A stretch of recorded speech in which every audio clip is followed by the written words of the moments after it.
Yuxuda ilan görmək qədimdən bəri insanların diqqətini çəkən, düşündürən və bəzən qorxu, bəzən də xəbərdarlıq hissi oyadan bir yuxudur.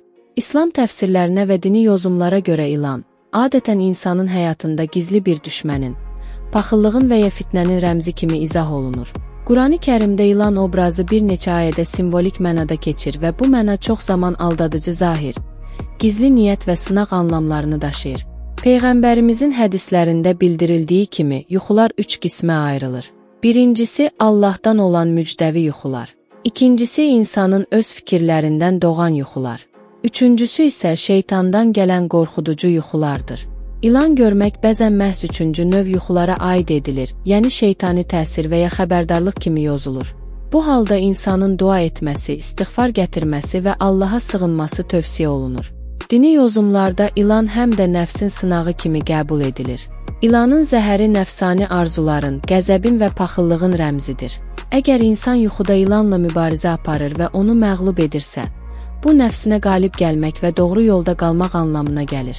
Əgər ilan insanı sancırsa, bu çox vaxt gizli düşmənin zərərinə, bəzən isə nəfsə uymanın nəticələrinə işarədir. İlanın rənginə və hərəkətinə görə yozumlar. Yuxuda görülən ilanların rəngi və davranışı da mənanın açılmasında mühüm rol oynayır. Əgər ilan qara rəngdədirsə, bu güclü, nüfuzlu, lakin zərərli bir düşməni simvolizə edə bilər. Ağ ilan adətən gizli, lakin çox zərərsiz və ya zəif niyyətli insanı ifadə edir. Yaşıl ilan bəzən paxıllıq və qısqanclığın, bəzən də şeytani vəsvəsənin təzahürüdür. Əgər ilan evin içində görünürsə, bu ailədaxili narazılıq, gizli söz, söhbət və ya nifaq rəmzi kimi yozulur. Əgər ilan suyun içində üzürsə, bu insanın həyatında sakit görünən, lakin dərinlikdə təhlükə daşıyan bir vəziyyətin xəbəridir. İlanla münasibət, qorxu, mübarizə və nəfsin sınağı. İlanla qarşılaşmaq, ona yaxınlaşmaq və ya ondan qaçmaq, bunların hər biri insanın həyatdakı mövqeyinə işarədir. Əgər yuxuda ilanla döyüşürsənsə və onu öldürürsənsə, bu zülmə qalib gəlmək, haqqı müdafiə etmək deməkdir. Əgər ilan səni izləyir, amma hücum etmir, bu qorxuların və ya keçmişdən gələn narahatlıqların simvoludur. Əgər ilan sənə zərbə vurursa, bu haqqında pis niyyətli insanların fəaliyyətindən xəbər verə bilər. Bəzən də bu yuxu insanın daxili qorxularına və günah hissinə işarə edir. Yəni ilan burada bir düşmən yox, vicdanın siması kimi təzahür edir. Rəmzi və psixoloji baxımdan. Psixoloji yozumlara görə ilan dəyişimin, çevrilmənin və yenilənmənin simvoludur.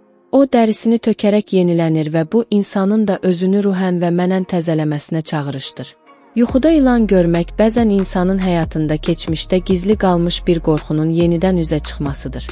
Əgər yuxuda ilan sakit və zərərsizdirsə, bu ruhun sakitləşməsi, özünlə barışmaq anlamını daşıyır. Xülasə, yuxuda ilan görmək nə qədər qorxulu görünsə də, o çox zaman daxili xəbərdarlıq, özü üzərində düşünmək və Allaha yönəlmək üçün bir çağırışdır. İlanın zəhəri insanın içindəki mənfi enerjilərin təcəssümüdür. Hər kəsin yuxusu öz həyatına, niyyətinə və halına görə fərqli mənalar daşıyır.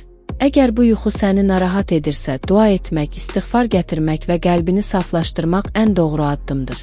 Çünki insanın gördüyü hər bir yuxu ya bir xəbər, ya da bir dərsdir. Və hər dərs kimi, o da haqq yolunu göstərmək üçün gəlir.